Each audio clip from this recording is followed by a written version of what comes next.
Well, thank you for the opportunity to be here this morning, and hopefully we'll have all the slides in good shape now. So the project that I want to talk about is indeed the sequestration project that we've been working on. The group that we have organized is called the Midwest Geological Sequestration Consortium. So you'll see this emblem here from time to time, the MGSC. And what we're going to be talking about is our project that is underway, one of our test sites, which is underway in Decatur, Illinois, which we are calling the Illinois Basin Decatur site. I have to acknowledge, obviously, our source of funding. We have major funding in excess of $70 million over a seven-year period for this particular phase of the project. This is phase 3 of the MGSC. That funding comes from the Office of Fossil Energy, the U.S. Department of Energy. We also have additional funding from the state of Illinois, which is through the Department of Commerce and Economic Opportunity, Illinois Office of Coal Development, which is headed by Bill Hoback. The MGSC is actually a collaboration of 3 state geological surveys. It's led by our Illinois State Geological Survey here, but it also involves the Indiana and Kentucky Geological Surveys, particularly in the previous work that we're concluding now on our small-scale test sites, which are enhanced oil recovery operations and an injection that we carried out into a coal seam. So I think everyone's certainly aware that global greenhouse gas emissions have been increasing substantially, as indicated here. This is from the IPCC, the most recent IPCC report. So in particular, the rate of those greenhouse gas emissions has been accelerating. Most of the observations or the consensus of the IPCC in their most recent report is that it is very likely that the changes that we have seen in climate are associated with the anthropogenic emissions of CO2, particularly, of course, from coal-fired electric generation, which is a major source of CO2 globally and here in the Illinois Basin. If you look at the global per capita energy consumption, and it's really important to have a global perspective on this because you're really all talking about one atmosphere. So emissions in another part of the world have potentially just as much effect as emissions here in the U.S. And what you begin to see here, this is in kind of odd units. This is from BP's Statistical Review of World Energy. It's tons oil equivalent. So just to put all forms of energy, a ton of oil. Ton is typically used in Europe rather than barrels. It's a little over 7.3 barrels. So this is oil equivalent on a BTU basis for all forms of energy. And you see here annual per capita in the North America is, of course, relatively high in parts of the Middle East. Norway here, where there's a lot of energy, both obviously for heating, but also associated with oil production from the North Sea. What is also quite striking is the low values for Southeast Asia. Essentially a third of the world's population between China and India in this region here, yet their per capita emissions are substantially lower. At the same time, one has to realize, of course, that their aspirations, their lifestyle aspirations and economic development are very much guided by a North American model. So keep that in mind as we go forward with this presentation. Just to show you the scope of the changes and to really support the IPCC conclusions and illustrate how this change has been accelerating, what we see here is coal production on the left-hand side, again, millions of tons oil equivalent, and coal consumption. And you see it for 2 years, 1997 and 2007. The Asia-Pacific region includes the growing economies of Southeast Asia, particularly China and India. So here's the value here in 1997. Here's the value in 2007. So you essentially see a huge increase in production, a similar huge increase in consumption. So the issue there is not only what we are doing in this country, the issue in a global sense with respect to climate change is certainly what is happening in some of these other parts of the world. And not only are we, looking back, we see this change, but looking forward, the use of fossil fuels, absent major shifts in policy, is very likely to continue. China has, for example, vast coal resources. They have much of their population is vastly underserved with respect to availability of electricity. So that is very likely, absent major policy shifts, to go forward in the coming years. So the International Energy Agency every year issues a World Energy Outlook. And you see here they predict basically a 45% increase in energy consumption going out to 2030. and they expect that fossil fuels will still account for 80% of the primary energy mix in 2030. So we're faced with an issue that we can begin to see as we look back, but we can also see the continuation of that issue on the horizon. The evidence for climate change continues to develop in many ways. I think most of us have seen these kinds of data. Global average surface temperatures here from 1850 to 2000, so-called hockey stick diagram. You see here global average sea level rise, and you sort of see a trend here at this on this line, but you see an increasing trend here with this part of the data set. And of course, the loss of snow cover and the loss of Arctic ice, which I think has been well documented in all of the media and the scientific press. So the question is, what are the potential responses? Most of us are available that there's a whole, or are knowledgeable in the fact that there's a whole portfolio of responses, whether it's conservation, energy efficiency, or so forth. But certainly one of those is potentially carbon sequestration, essentially taking the carbon dioxide that is produced from major fixed sources, like, for example, coal-fired power plants, and basically putting it in the subsurface, essentially the reverse of oil and gas production. So the U.S. Department of Energy, through the National Energy Technology Labs in Morgantown and Pittsburgh, basically have had what they've called the Regional Carbon Sequestration Partnership Program going since 2003. We won one of the 7 national partnerships at that time. Phase 1 was from 03 to 05. Phase 2 is 03 to this fall through 09. It's probably going to be extended for 1 year. And we are now in Phase 3. And Phase 3 is what we're going to talk about here today, which is the site that we have developed in collaboration with Archer-Daniels Midland at Decatur. The Illinois Decatur site is somewhat of a first in a variety of ways.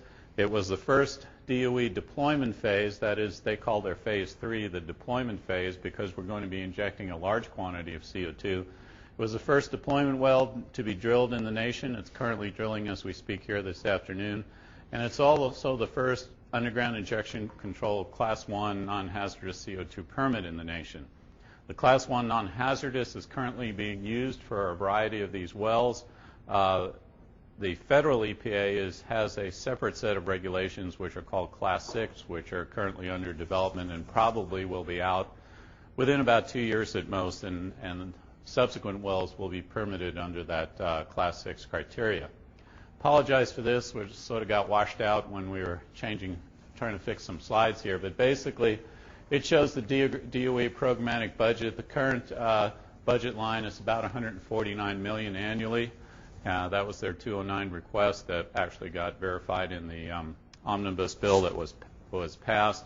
So, but the key point is that these regional partnerships are really the largest part, more than half, 57% of DOE's budget. So DOE has placed, with respect to geological sequestration, has placed major emphasis on understanding the variability in geology that affects these sequestration experiments and going forward to actually carry them out. So here's the whole project in a nutshell. We started December 07 is when we were funded, and the project will go through early 2015.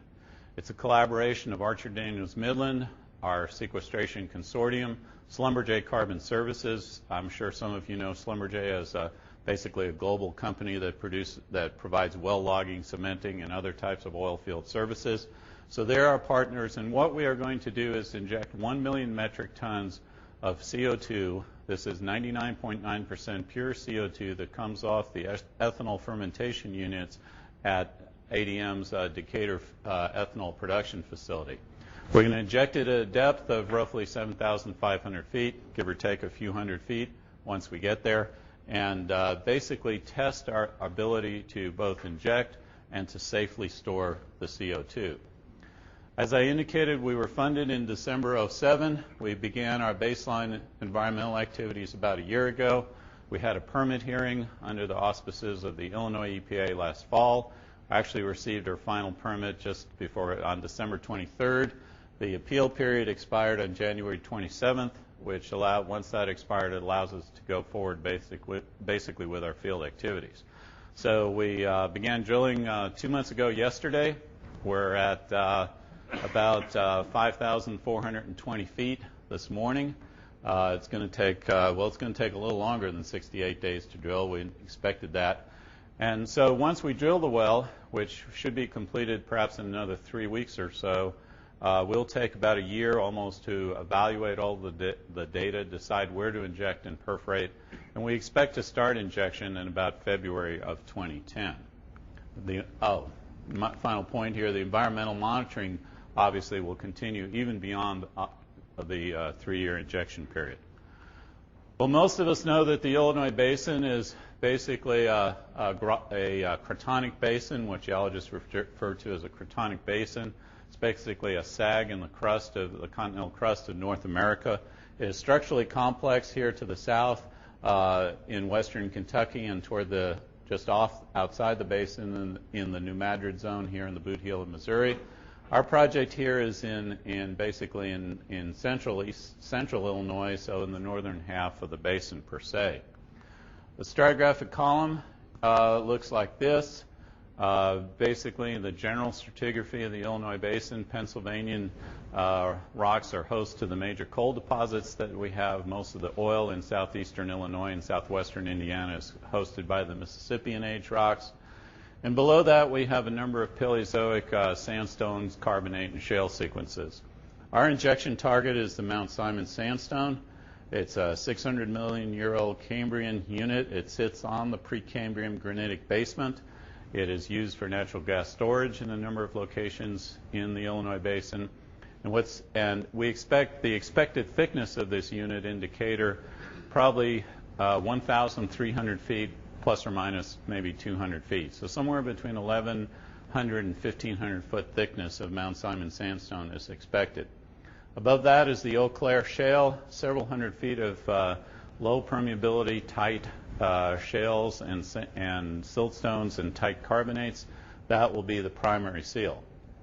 We also have a secondary seal in the sequence, if you can consider it that, the Maquoketa shale, and above that, the New Albany shale. So the geology of the Illinois Basin is well suited for an experiment of this type in that we have both a very excellent reservoir rock unit, the Mount Simon, and we also have a good seal unit, which is the St. Peter. As I indicated, we began our work in 2003, evaluating existing data, putting together stratigraphic cross-sections. This is, many of you know, Hannes Lataru. This is one of our project meetings here out at the well site that we had recently. We began our subsurface investigations actually in October 2007 under the funding we had during Phase 2. We began running north-south and an east-west 2D seismic line. This is ADM's facility here. We'll look at it again in a little better color image in a moment.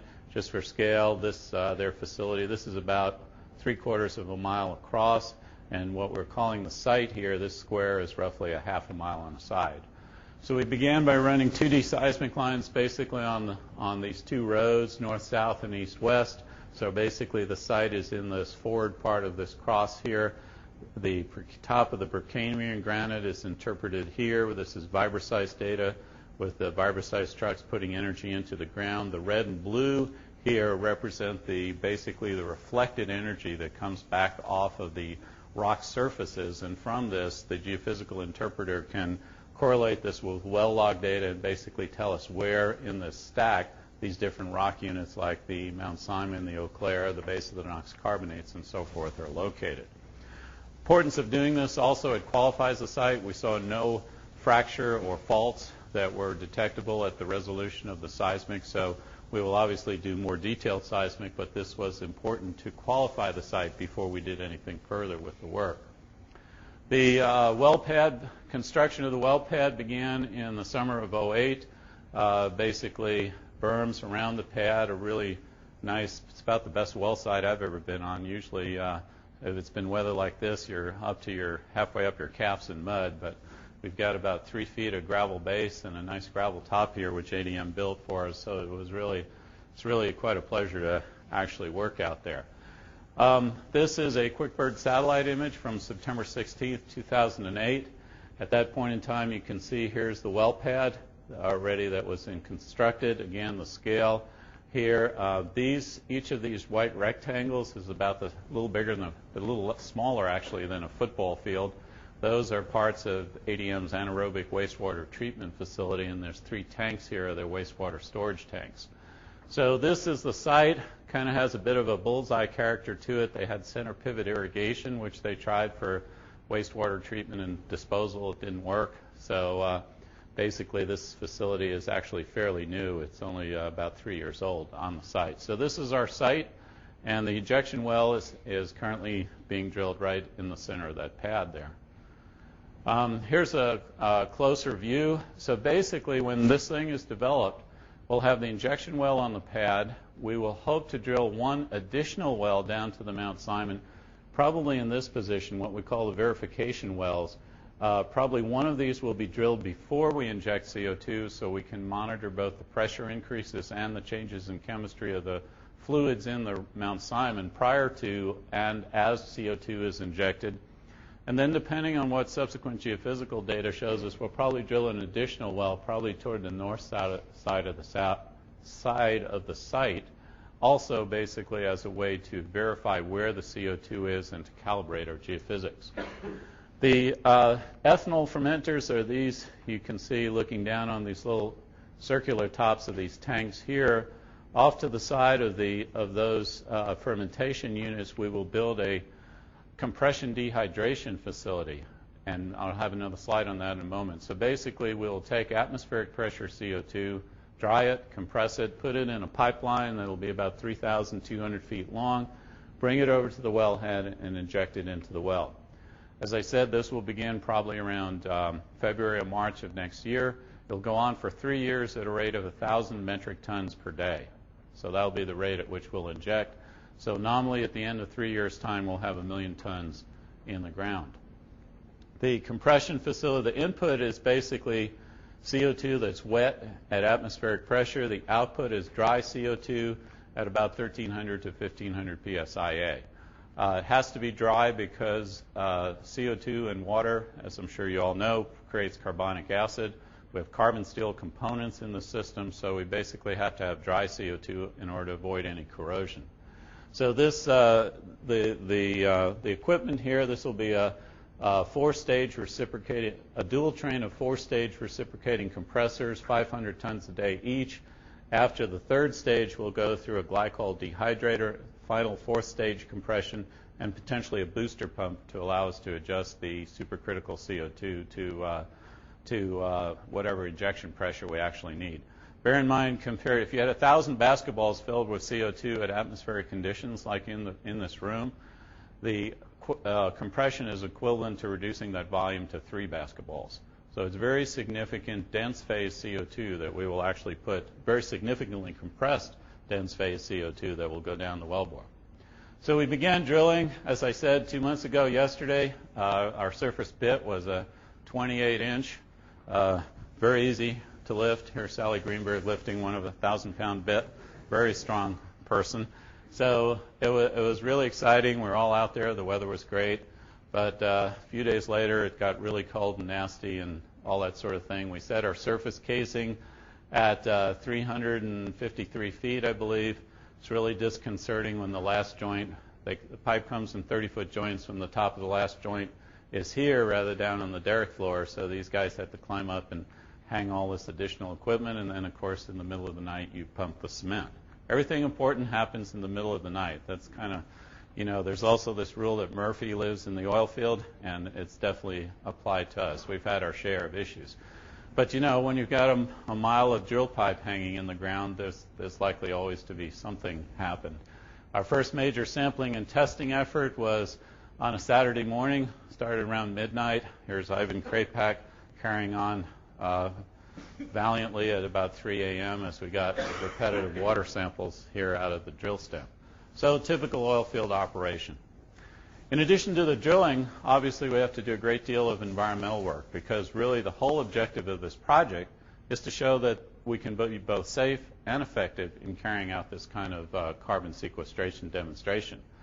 So we're going to have shallow groundwater wells. There is a drain tile system in this field. Ivan plans to instrument the drain tile system with infrared CO2 analyzers, again, as a way to ensure that no CO2 is leaking. We have about 57 soil flux chambers scattered around the site. We have an air sampling tower that was up for a while this spring, and it's just been reinstalled this week for our atmospheric sampling. So this was the tower as it was installed north of the site last spring. Had some equipment problems. It's gone in again this week, so we hope we can begin our 24 sampling of the CO2 fluxes. Our aim is to have as close to a full year of background data as possible before we ever inject CO2. So we've been monitoring we've been sampling groundwater, and we will begin this air monitoring process here hopefully within a couple of weeks. We've drilled a dozen groundwater monitoring wells at various depths around the site. Some of them were drilled with the ISGS rig. Some of them, the deeper ones, were drilled with a commercial rig. We now have them set up. This is the one that's actually on the north margin of the well pad itself. There's Ed Maynard taking some data. So basically we can, again, establish a complete baseline of what the groundwater and the natural CO2 flux in the air is prior to our injection activities. We've also run some shallow electrical resistivity. We've done a baseline survey. Basically looks at the vadostone, tells us something about the gas versus water saturation. We'll run this again before we start injecting CO2. And we've got basically, ADM has very kindly allowed us access to this entire site. This was leased out for typical corn-soybean rotation. They basically suspended that and allow us to. So we've got mowed lanes and pathways and soil flux sensors, and we've basically instrumented this entire half square mile to give us a lot of information that we can help us define where the CO2 is and also where the CO2 is not, just as important. I'm sure some of you have heard of the Sleipner project in the North Sea. It's one of the few active projects that's ongoing in the world today, probably one of three actually. These are some slices from their 3D volumes, their repetitive 3D volumes. And basically what you see here is, again, those same alternating orange and blue reflections. This is the baseline data after injecting 1 million tons. You see what the geophysicists call amplitude brightening, and that continues. They've done a subsequent survey also to the 2001 survey. So basically what happens is that when the CO2 displaces the brine in the pore space, that fluid-filled volume with the supercritical CO2 reacts differently to the seismic input, and so the reflected images are different than they are in the sense of where the CO2 is not. That was a really terrible sentence. But nevertheless, basically what it tells you is basically the impedance contrast of porosity that contains CO2 versus not containing CO2 is indicated by these differences. There's another geophysical technique that's somewhat simpler than doing a whole 3D survey called a vertical seismic profile, where you basically have geophone sensors in a well and you have a source truck off to the side, a vibroseismic truck, so your energy enters the subsurface, is reflected off the formation and comes back to a series of sensors. And you move the sensor up and down the wellbore so that you basically, this geometry changes so you can basically get a planar surface through the earth on which you can see these different reflections. This was done at another DOE-sponsored project near Houston, the so-called Frio Brine pilot. And on the left is a panel here prior to CO2 injection, and on the right is a panel with after CO2 injection. And this was a relatively small amount of CO2, something on the order of 1,500 tons. So it doesn't take much saturation in the pore space to see this so-called amplitude brightening. So that's one thing, that's a technique that we'll be looking for here and in Decatur as well. So basically we're going to drill, our injection well is going to be here. We're going to drill another well probably off on the west edge of this well pad, and we'll permanently cement in a string of about 50 geophones in a 3,000-foot deep well. So basically then what we can do is just bring the vibrator source trucks out to a number of points on any radius away from the well that we choose, and basically we can get one of these VSPs or vertical seismic profiles. Why would we do that? Because we want to find, as the CO2 plume expands at the site as we eject more and more, we want to find the intersection of the margin of the plume with one of these radii. So we can track the plume and determine how it grows. So this is this repeat vertical seismic profile technique is one that we will use here quite extensively at Decatur. 3D seismic is, of course, much more intensive than 2D. 2D means you simply get a plane. 3D means you essentially get a volume that you can cut in any way. So you get essentially a cube of data. But to get a cube of data around our site, our half square mile here, we have to, because of the angle of incidence issues, we have to step out quite a ways away from the site and have both sources and receivers away from the site in order to image each point below the site a multiple number of times. So basically this fall, after the crops are out, we will be going out and setting out an arrays of geophones on the surface. So the receivers lines are in blue. We'll also have what are called shots. They will mostly be vibra-sized. We may have to do some dynamite shot holes. But basically we will have to basically put sources and receivers over a relatively large area, minus this plant, of course, because it's extremely noisy with all pumps and compressors, and they probably wouldn't appreciate vibrating their foundations too much on some of these facilities, obviously. So, but nonetheless, it's really good experience. I mean, if this were a perfect world, there would be no obstructions on the surface. But this, in fact, is a real world. It's very much like having to collect seismic data around an actual power plant in an urban environment or industrial location. So that'll be interesting to see how we can calibrate and compile all of those data in the fall. We've already done some computer simulation of the injected CO2 distribution. The seismic that you see on the background, this is the north-south 2D line and the east-west 2D line. So you're looking from the south toward the north, parallel to this north-south line, the edge of which is here, and the plane of the east-west line is here, and the site is here. So you're basically looking from the south-southeast into the site. The colors represent CO2 saturation. The data that we've taken here are from a well that's about 47 miles to the south at the Loudon oil field near Effingham. Basically, we've created there the Mount Simon, which is represented by this blue plane here. It's about 1,200 feet thick. To make the model, we divided it into 22 layers of similar porosity and permeability based on the well logs that were available at Loudon Field. We imposed a 200 by 200 foot grid, and we imposed a relationship of KV, which is vertical permeability, equal to 1/4 of the horizontal permeability. That has a lot to do, the KV-KH ratio has a lot to do with how the CO2 will either expand vertically, grow vertically, or move laterally. So this is just one of a whole number of cases that we carried out. Basically, we are expecting the best injectability toward the base of the Mount Simon Formation. So basically, if the wellbore were located here, begin to inject for 3 years, the supercritical CO2 is buoyant relative to the salt water. Its density is about 0.87. The salt water in the Mount Simon at this location is expected to be at least 120,000 TDS, so it's very saline, four times the salinity of seawater, essentially. So the CO2 will rise in sort of a chimney-like effect. There is one major discontinuity of low permeability within the Mount Simon, so we expect the CO2 to spread laterally somewhat underneath that, which is the brighter saturation here. So based on that geology, and of course we will do this again once we get the well logs and the cores from our actual well at Decatur. In fact, we'll do it quite intensively. But basically you see the CO2 after 3 years has not even gotten up to the primary Eau Claire shale seal, which is located here. If we look straight down on it, you can see that most of this 1 million tons will essentially be on the site. Some of it will spread to the west across Brush College Road onto, this is also ADM property here to the west.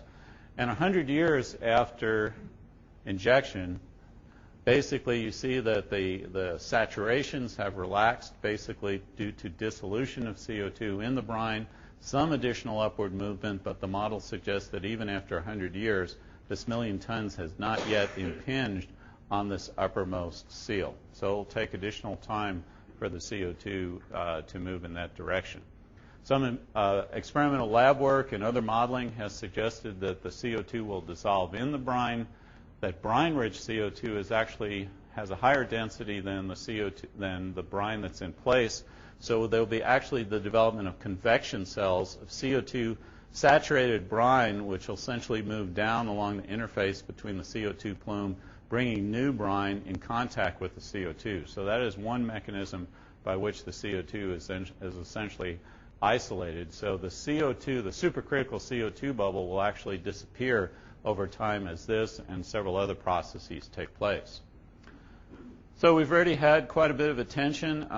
The State Department, in collaboration with the World Resources Institute, sponsored a tour of Chinese delegates to the U.S. This was back in February, just 10 days after we spudded. We took them out to the well site. They were very appreciative of seeing an actual operation. This is Provost Linda Katay welcoming the group at the Geological Survey, and this will be a 2-year effort. So I'll be fortunate enough to go to Beijing in June for the reciprocal visit of the U.S. expert team, and then they'll come back in 2010 again, at which time we'll actually be injecting to see what we've done in terms of developing the site, and then there'll be a second visit of the U.S. team back to China also in 2010. So in summary then, what are the outcomes of this project? We expect to be able to eject 1 million tons into the ground safely and effectively, and hopefully to demonstrate that we've met all the associated safety requirements that anyone would want us to meet in association with this effort. The volume that we put in the ground will be sufficient to monitor geophysically, because the geophysical tools, the 3D seismic and the vertical seismic profiles, those are our primary tools to indirectly measure and determine where the CO2 is going. We continue to develop the geological model as we get new data, either from the verification wells or from the seismic. And basically, when we're said and done, we will have what I would call a process model, everything from the initial site characterization through the 11-month permitting process that we went through with Illinois EPA and the various monitoring efforts, to basically put this together as a compendium to not only show how this can be done here in Illinois, but how it can actually be done nationally and indeed globally, because certainly the global application of this has a great deal of importance. So that's it. We've got a website, sequestration.org. These are the various partners, and welcome any questions that you have. Thank you.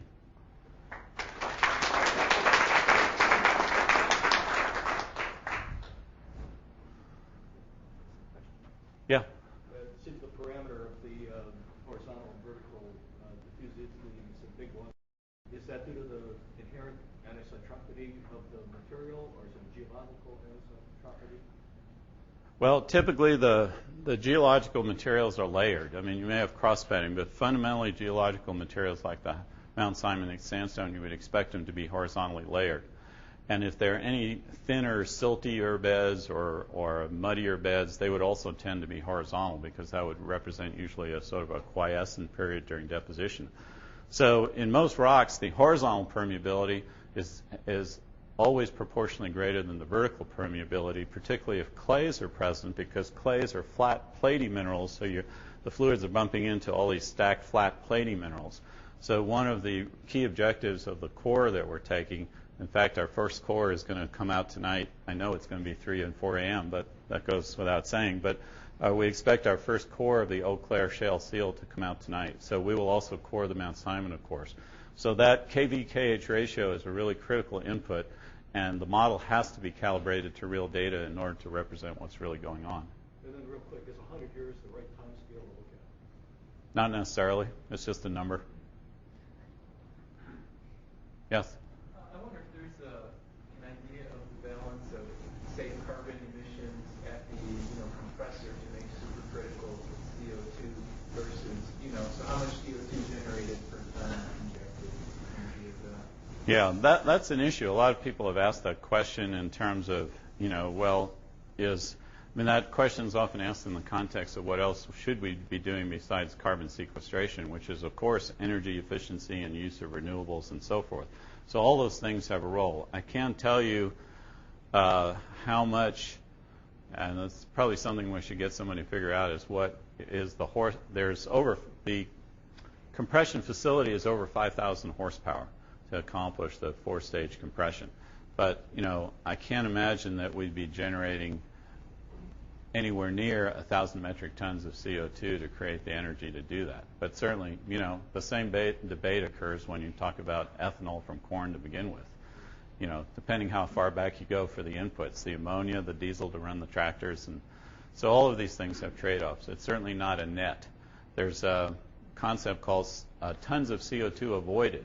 So you actually emit CO2 to basically capture and sequester CO2.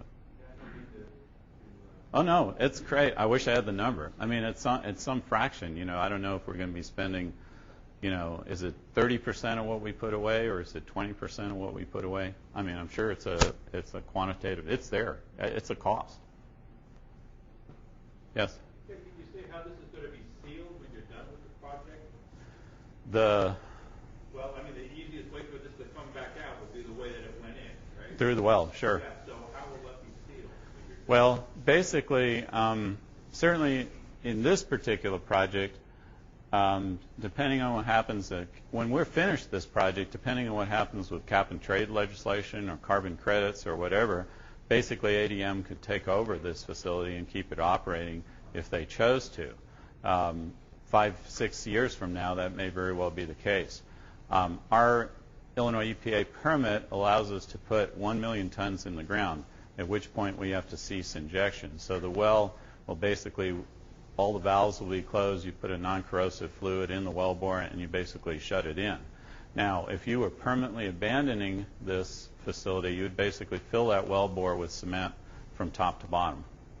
So it would basically be cemented in. The bottom part of the casing, the pipe that's going into the bottom of the well, is 13 chrome steel, so it's corrosion resistant. The tubing through which the CO2 is going to be injected is also 13 chrome steel.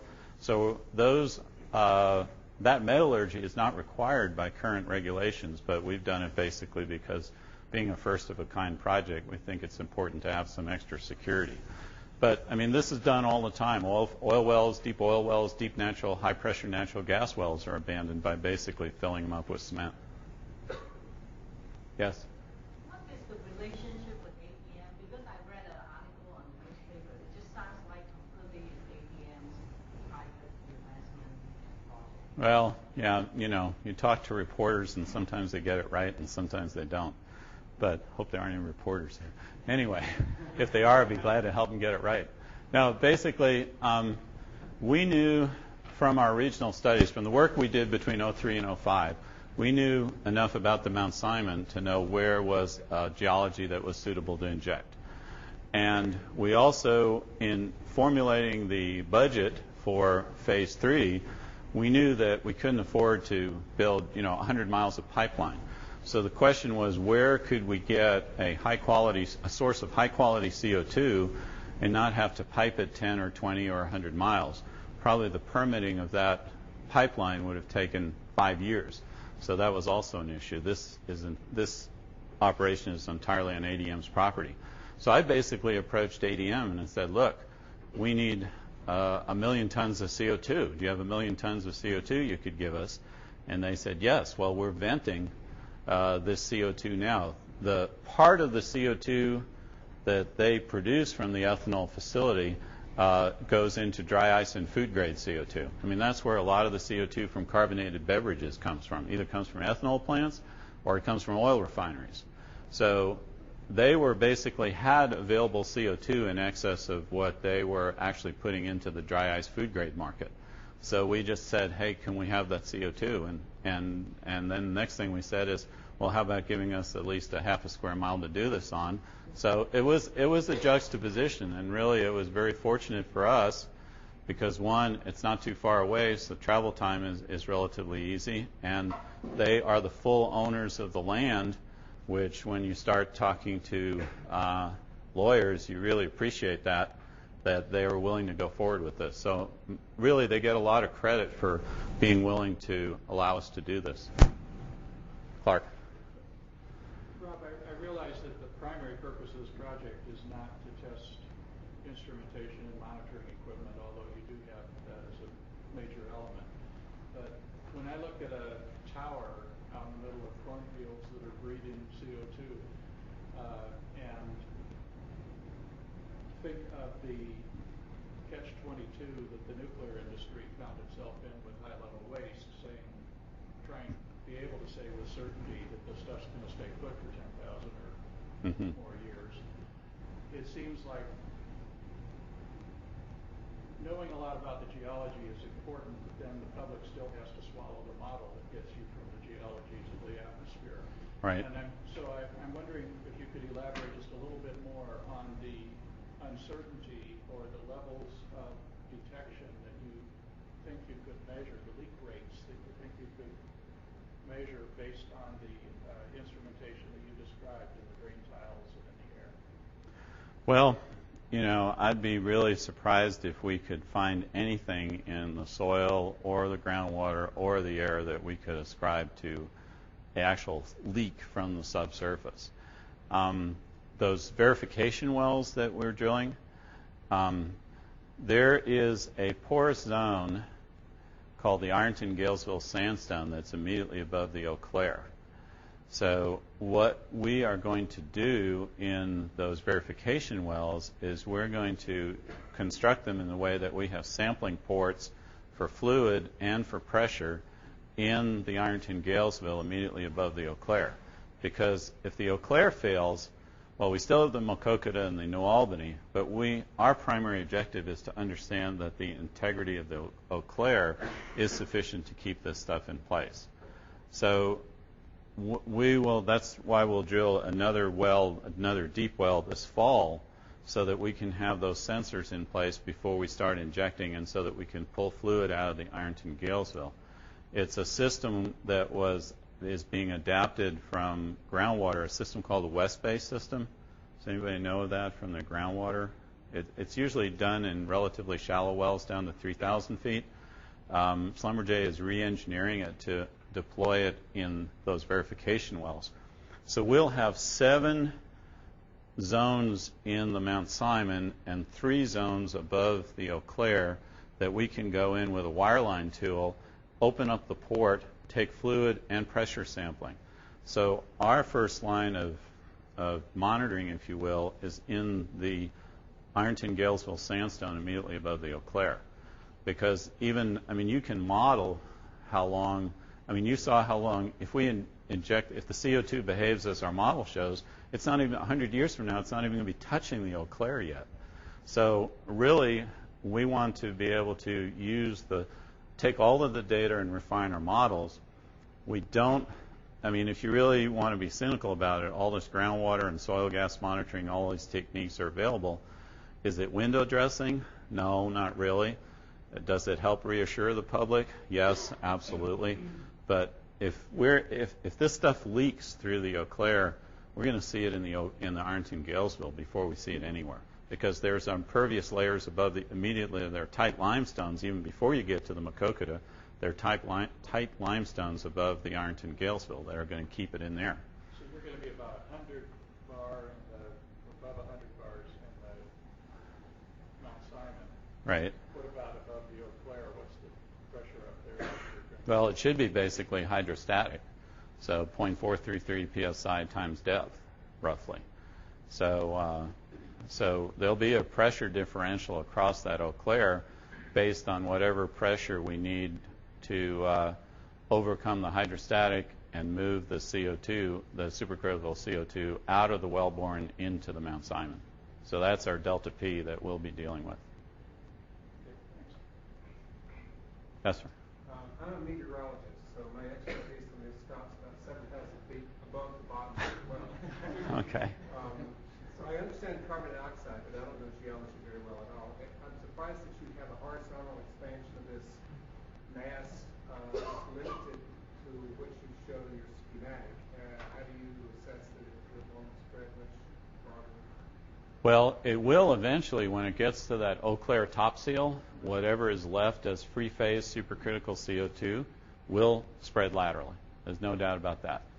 But because of the density contrast, the initial force, once it gets away from the pressure transient that you create around the perforations of the wellbore, there's that delta P that has to get it out of the well into the formation. So you overcome that, so you've got a pressure gradient around the wellbore that essentially dissipates as you move away from it.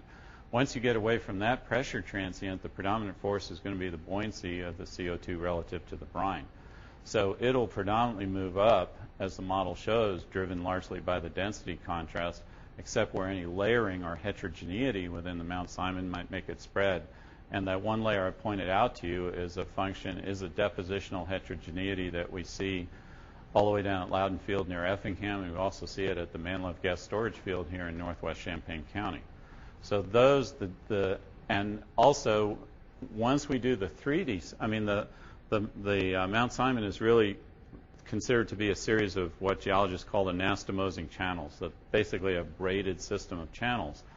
So we don't know exactly what is, when we open up that well, it might be in one of those channels. So the CO2 may have some preferential movement along that channel axis, because that also tends to have perhaps better porosity than stuff outside it. But the Mount Simon is a really, really sand-rich formation. It's a second cycle sediment. It was probably derived from pre-existing sandstone. So it's relatively clean, and of course no land plants present, so there's none of this kind of overbank geometries that are controlled by plants and other types of mud systems that you may have if you think of a Mississippi River type model. So it's probably the best current analogy to the Mount Simon is on the south coast of Iceland, where they have a huge braided sand sheet that's fed by glaciers. No plants, no vegetation because of the climate.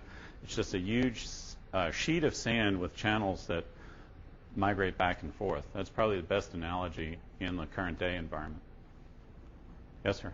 What will you learn about the projected cost per ton in a commercial operation? Well, that's one thing we're actually tracking very carefully.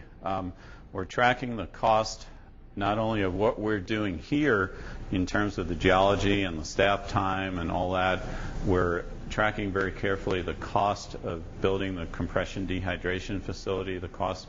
We know we're moving toward knowledge of cost per ton for the capital cost, for the operating costs over the 3 years, and all of that sort of thing. So we will essentially have that data and be able to comment on that when as we go forward on the project. Gary? Yeah, I just wondered about how this project compares to the other, is it like 7 other projects? 6 other partnerships, yeah. I think I saw on the map that 2 of them are already injecting or plan to inject this year, so it sounds like, it looks like they're a little farther. Yeah, that's a little optimistic in some regards, because like the one in Ohio has already had some issues with getting their CO2 and developing their property and so forth. So some of the DOE slide from which that's derived is probably a little on the optimistic side. But Are they similar projects in terms of their geology and their research? Yeah, some of them will actually be larger. Some of them are getting CO2 from the tailgate of natural gas processing plants, and some of them will actually inject 1 million tons a year instead of 1 million tons over 3 years. So we just happen to be the first one out of the box in terms of the permitting and in terms of getting to the drilling phase. The main issue on the year between drilling and injection is, one, to get the baseline done correctly. Other people aren't necessarily doing a full year baseline. And 2, having to build a compression facility, the lead time from the time you order a 4-stage reciprocating compressor until you get it is 44 weeks. So they fabricate these things, and they're just not something you just go out and buy. So Yeah. Are any of the others basically enhanced oil recovery? Some of them are more related to that in the sense that they're going to, like, it's called a saline reservoir project, but it's really the down dip limb of the oil-filled structure. So this is the only one that's really totally divorced from any relationship to enhanced oil recovery or oil reservoirs. Yes? What percentage of the excess CO2 generated by APM would be sequestered? More than half. More than half. Right. Yes? I don't know how much technology is being developed for this project, but I'm just wondering who's going to be owning it, whether patents coming out on this technology. Yeah, we went through that a lot with the university. There really is there really is no patentable technology. I mean, CO2 is being injected in oil reservoirs in the Permian Basin in West Texas. There's 1.6 billion cubic feet a day of CO2 going into those projects. Unfortunately, it's natural CO2 coming out of wells in Colorado and Wyoming. It's not anthropogenic. So this is really, it's more about building a system using the the building blocks of seismic or drilling or injection or whatever. They're really kind of on the shelf. It's more a matter of just putting them all together in a way that nobody's put them together before. But as far as intellectual property and patentable technology, there really isn't. Anybody could take the oil field services, and anybody in the oil field services industry could do this. Yes? The ultimate capacity of this ADM site?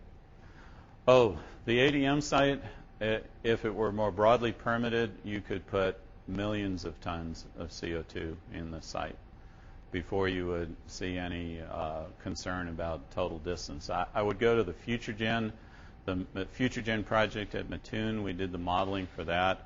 That's a 275-watt gasifier, and that will be putting out between 1 and 2 million tons per year for sequestration, and we modeled 50 million tons over 30 years, and the radius of that plume was about, as I recall, 1.1 miles. So it's because of the thickness of the formation. It's not like just 100 foot of sandstone. So the volumetrics that you could put in the unit are considerable. Is there an estimate of like global capacity? Well, yeah, we've done a number of estimates. The estimate that we've done for the Illinois Basin, for the saline aquifers in the Illinois Basin, the range is 27 to 108 gigatons, or billion metric tons, and that represents respectively 1 and 4%, between 1 and 4% of the pore space in the Mount Simon sandstone. Because you're not going to be able to get the CO. You can't say, oh, this is 20% porosity, which some of it is. You're not going to fill all that porosity. So on a conservative basis, that's what we estimate. But then that's just a technical resource. Then there's economic considerations and surface land use considerations and a bunch of other things.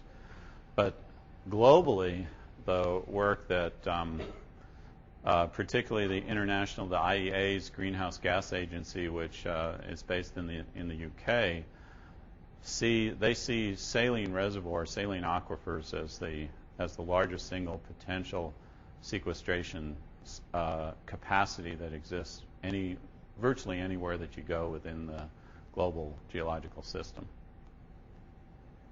Yes? Rob, as you know, any deep injection can generate induced seismicity. Right.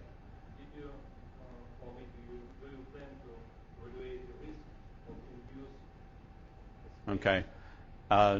Two points to be made there. One, the injection pressure is going to be regulated with no more than 80% of the fracture pressure that would actually break the rocks. I mean, just like water flood injectivity is regulated within EOR projects, there will be a imposed maximum pressure that we can inject at.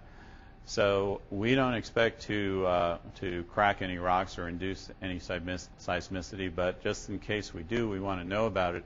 So there will be 4 3-component geophones strapped to the bottom of the tubing string in the injection well that will be wired back to surface and will be continually monitored 24/7 while we're injecting. So if there's any microseismic activity associated with either the flow breaking through a geologic boundary or something, or maybe moving from one channel across a poorly permeable interface into another, if that occurs such that it creates any microseismic activity, we will be able to monitor it. So that will be monitored 24/7 in the injection well. Yes? You're drilling 7,500 feet deep, and I'm just not sure how you're able to 1,500 psi. It doesn't seem like it would be adequate at that depth under hydrostatic pressure. Well, basically, if you were to open up that wellbore to the fluids that are in there under hydrostatic conditions, you'd presumably have a column of fluid back near the surface. So basically, you only have to get a delta P that is going to allow you to overcome. You have the weight of the column of fluid in the wellbore itself, so you only have to basically create a delta P that overcomes that and moves it out through the perforations. So you don't need a huge amount of pressure as a delta compared to the pressure of the fluid column, the weight of the fluid column that's already in the wellbore. Now you're getting into reservoir engineering, and that's not me. But basically, the reservoir engineering is such that it's the delta P that we've got to worry about to overcome that hydrostatic head. The supercritical CO2 has specific gravity greater than 1. No, it's less than 1. It's less than 1. It's about 0.87, roughly. Clark?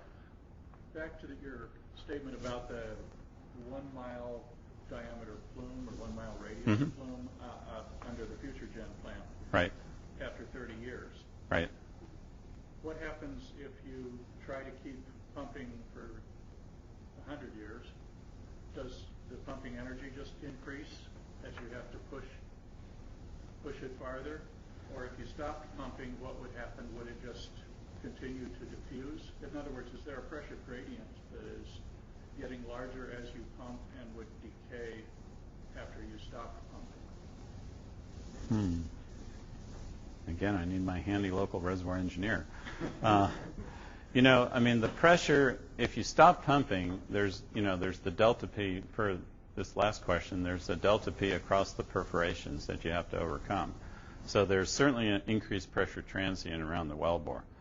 My understanding is that because of the thickness and the expected porosity and permeability of this formation, that delta P would tend to decay relatively quickly. So if you shut in, I would think, you should see some pretty direct pressure drop-off within hours or days, I would think. By the way, not only will we have the microseismic sensors, we'll also have a pressure and temperature sensor at the bottom of the hole for real-time readout. So we'll know exactly what the pressure is of the fluid below the packer as it goes into the formation.